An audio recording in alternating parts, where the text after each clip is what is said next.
Pada waktu kita kemarin mengadakan upacara di tempat sana, artinya itu puji leluhur, sujud, ini mikul dhuwur mendem jero, karena kita ditinggali negeri ini yang ninggali leluhur, dan leluhur kita bukan generasi yang tercatat sebagai orang pirayi atau leluhur yang jelek-jelek, selalu baik, adiluhung, berbudi luhur.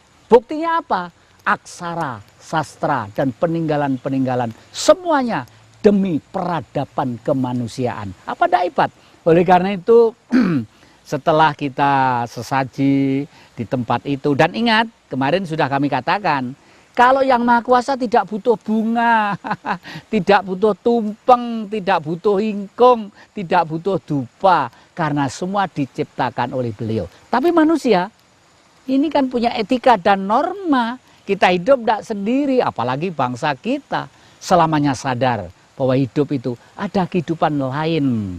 Baik itu yang tercipta sebelum kita, ataupun para leluhur yang masih harus meneruskan perjalanan sukmanya.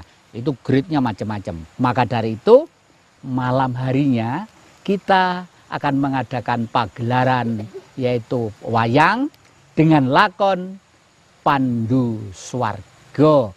Intinya, siapa yang mengangkat leluhur kita dalam kemuliaan kembali ke hadapan Sang Maha Kuasa? Kalau tidak anak cucunya, nggak mungkin orang lain, nggak mungkin bangsa lain mendoakan leluhur kita. Ya kita harus mendoakan leluhur kita. Jangan sampai leluhur tidak pernah didoakan, orang lain didoakan terus. Menawi sampun lumebet wonten salebeting guwa garba ibu, panjenengan medal malih kanthi matur makaten. Gusti ingkang akarya jagat, ingkang maha suci, kawula nyuwun palilah swarganipun bapak kula Pandu, ibu kula Madrim. Sesampun menika nyuwun palilah nyowanaken raganipun bapak kula Pandu, raganipun ibu kula Madrim. Nalika dipun nampili kalian jagat raga menika dipun nampili jagat, dipun sowanaken malih dhateng Sang Hyang Siti, Eyang Siti, Eyang Tirta, Eyang Bayu, Eyang Dauna, Eyang Surya. Mangke menawi sampun makaten, Rama Ibu Paduka menika sukma sejatinipun sampun badhe lepas dhateng gondelaning sifat ingkang tesih binuntel daya pikir duk nalikaning gesang. Yen mangkono ndak lakonane Ibu Kunti Talibrata, aku sowan Ibu.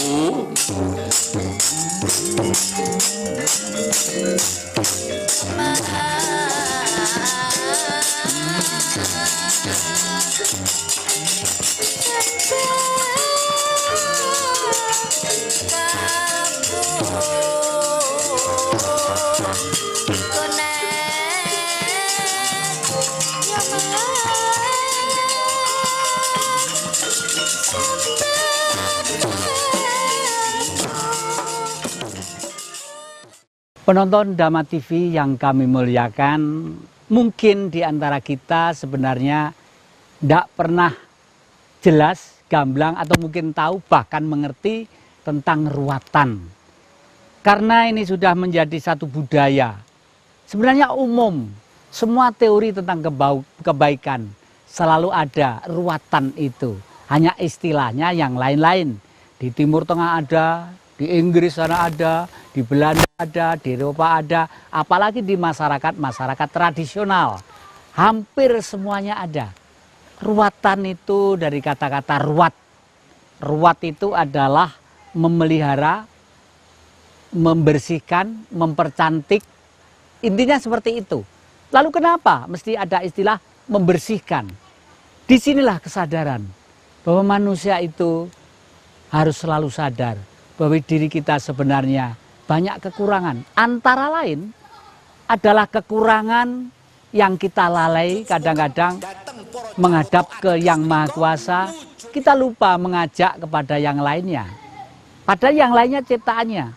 Dan yang bisa berucap, mengerti untuk ke sana hanya manusia. Itulah orang Jawa selalu sadar. Welali kalau ngruwat pangmurweng kala. Bathara Kala ku yakti ning kalah karo Sang Hyang Wisnu. Sang Hyang Wisnu wis sekti ning kalah karo Sang Hyang Brahma. Sang Hyang Brahma ki sekti ning kalah karo Sang Hyang Siwa. Sang Hyang Siwa ki sekti ning kalah karo Sang Hyang Wenang. Sang Hyang Wenang sekti ning kalah karo Sang Hyang Tunggal. Sang Hyang Tunggal kang tanana kang bisa ngasorake awit kang gelar jagat saisine. Aku melu ana ngersaning Sang Hyang Tunggal. Masa bodho nasibe para dewa.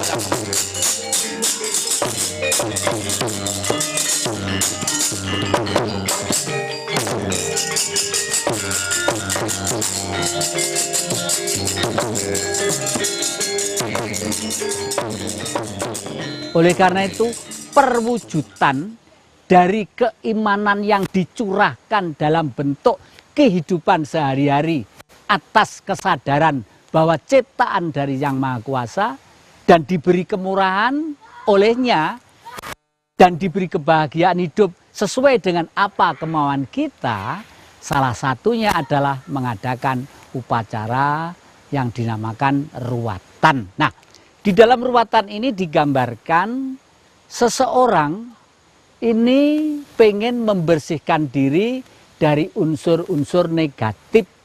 Nah, inilah sebabnya orang-orang yang bijak di dalam ilmu pengetahuan tentang kehidupan spiritual, kejiwaan, ada istilah yang bermacam-macam corak dan raga. Secara rasional logis saja kenapa kok matahari itu kalau masih baru keluar antara jam 6, jam 7, kita lihat dengan mata kok baik. Setelah agak ke atas lagi di situ, menurut ilmu pengetahuan ada vitamin D. Lalu setelah ke atas, sifatnya sudah lagi lain. Ke sana sudah lain, sore kita melihat juga tidak boleh. Kalau sore itu namanya candi olo. Olo itu jelas jelek, candi olo ya. Candi itu sandi, olo itu jelek. Artinya ada sesuatu misteri. Mata jelek kalau melihat matahari mau tenggelam di sebelah barat.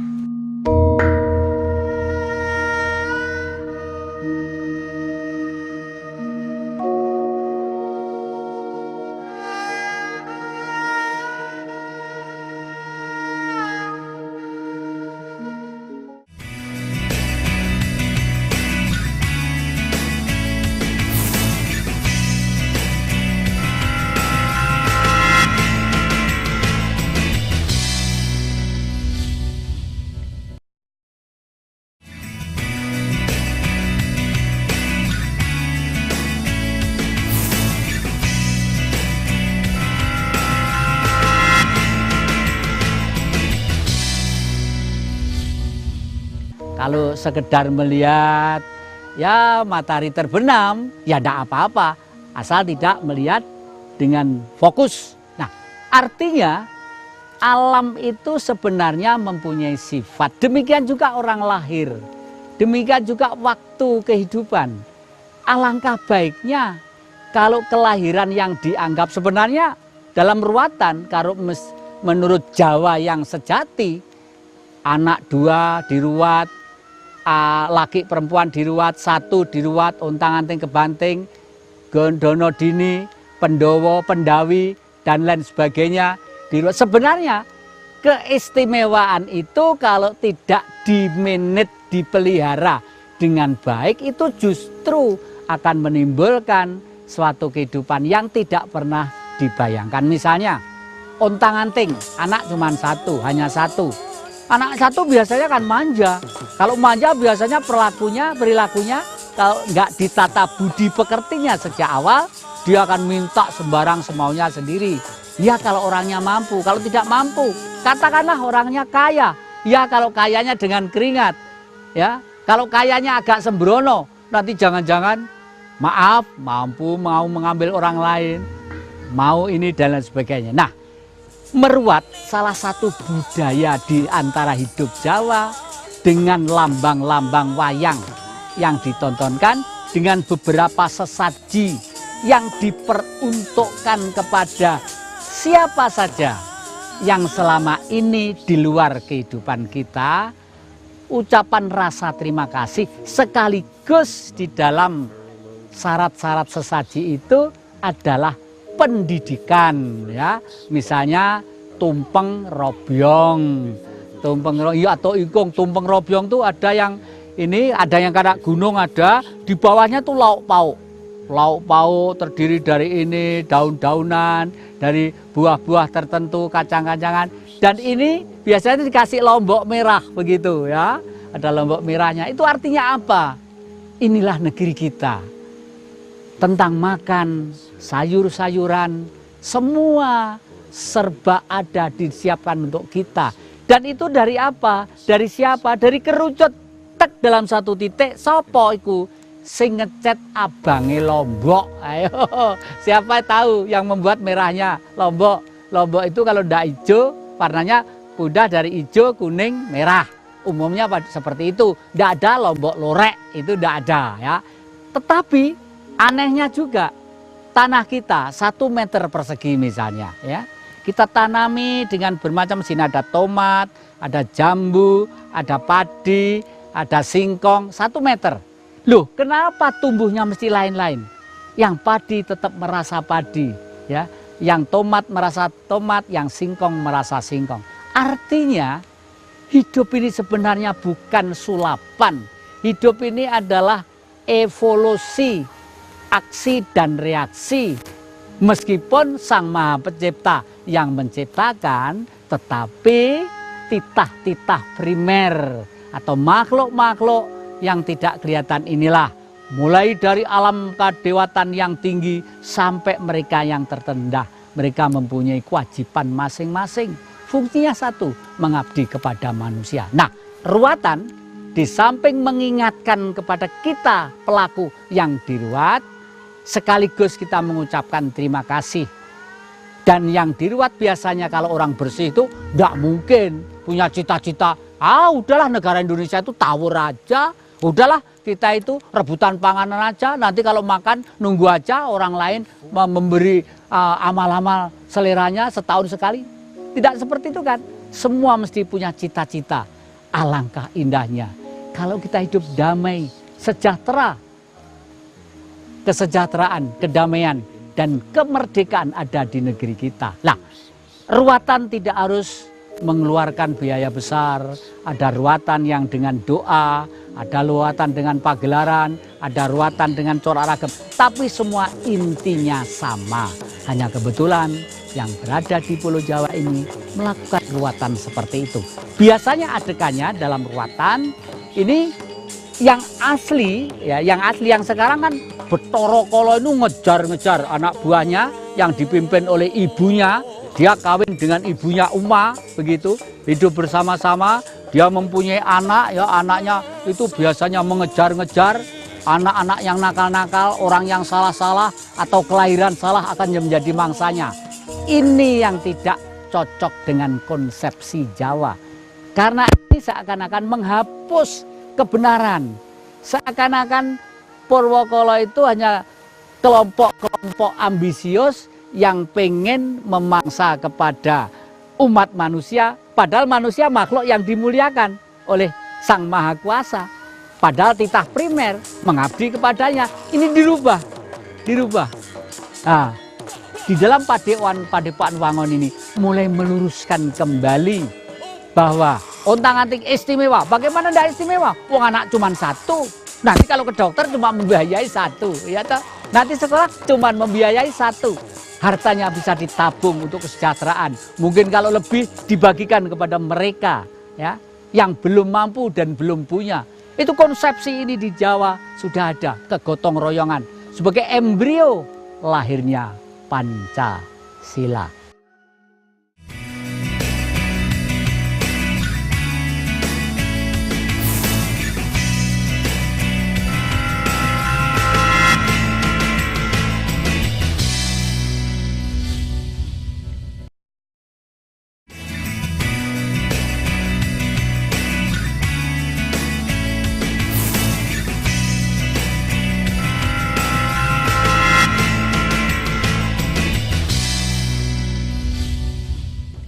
Anuman, aku rene ora bakal paring wahyu.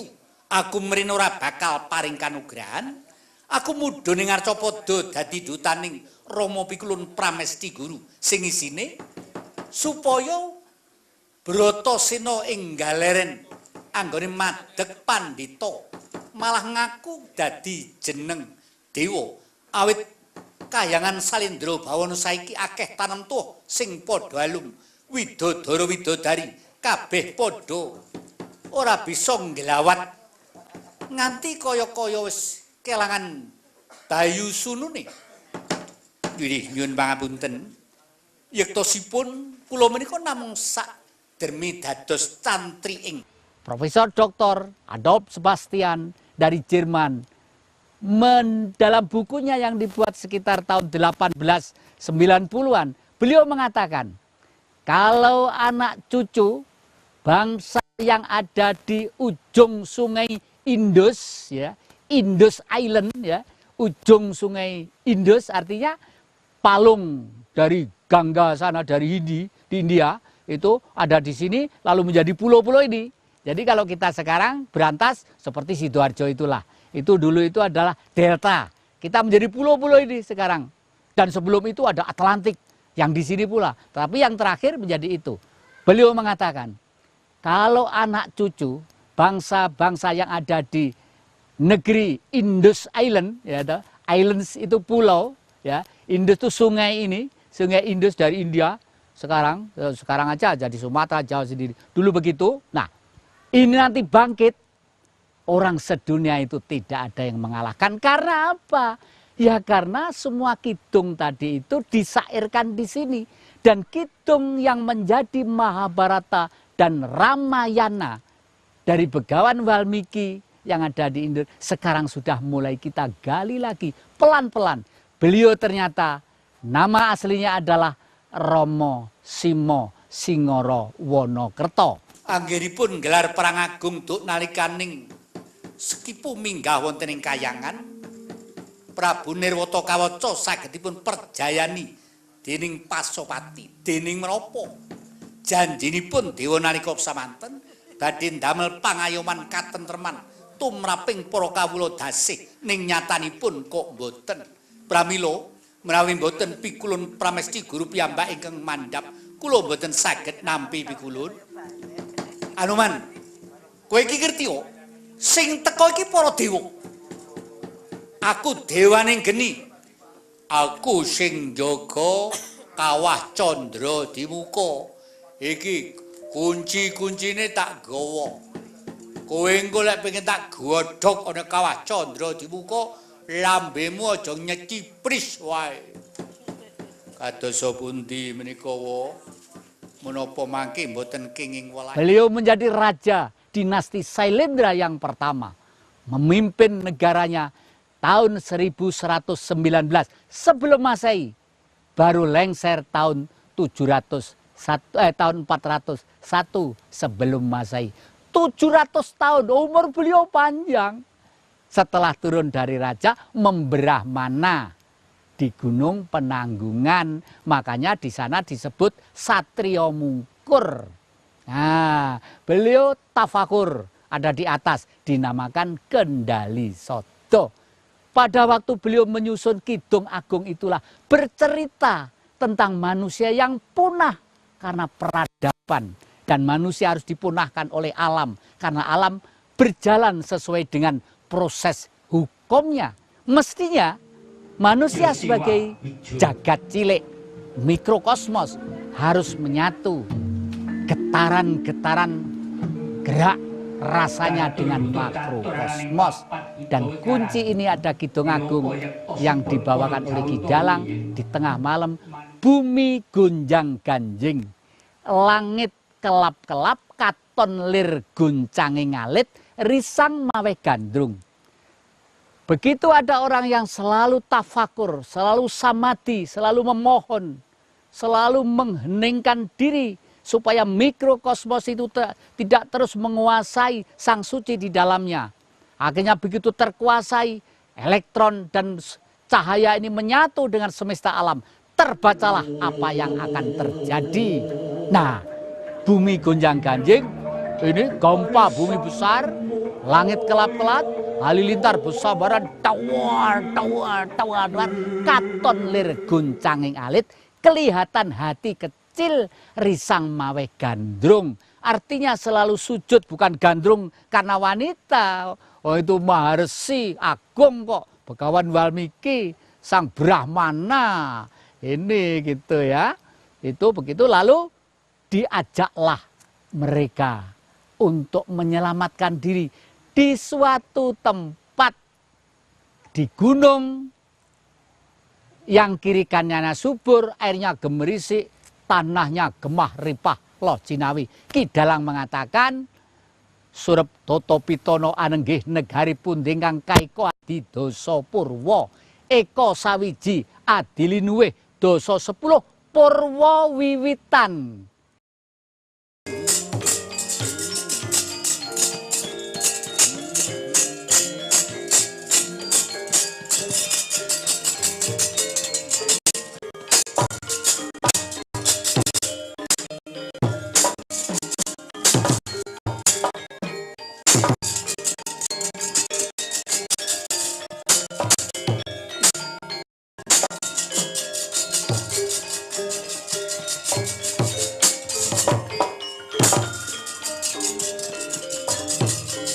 Aus!